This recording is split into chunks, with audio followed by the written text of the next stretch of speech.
So in my first video, I talked about how the efficient body method is a method that can help you become more enlightened, meaning it can help you come out of your habitual patterning. And in that video, I suggested that enlightenment is essentially awareness. And I want to talk about that more because enlightenment is awareness and equanimity. You need both. And that is straight out of the Vipassana playbook.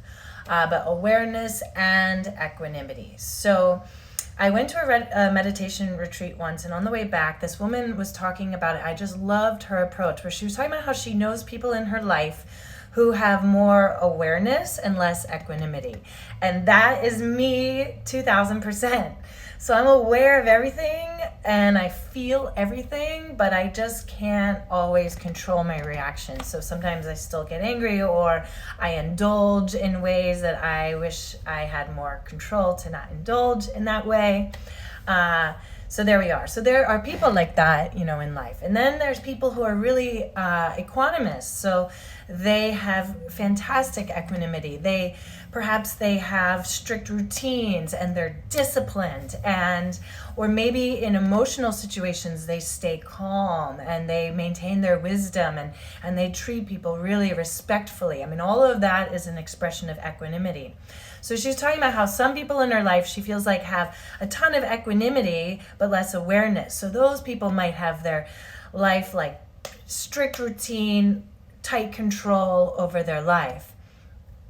And then there's the people who have a lot more awareness and less equanimity. And she was talking about how she knows a lot of like artists and creative people like that. So I think that's it's interesting to think about, do you have more awareness or equanimity, and which side could you improve more?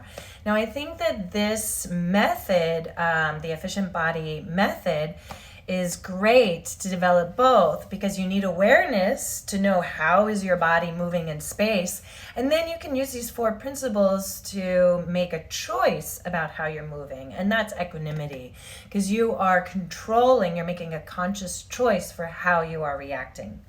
Now, I also want to say that I think at the end of the day, and I'm not enlightened, so we'll find out, but you do need both.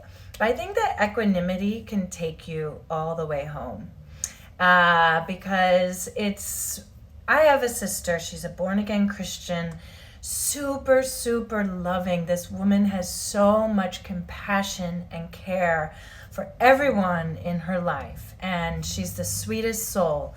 And she's not that aware, she's not aware of her body very much at all, but her soul is evolving because of her equanimity. So if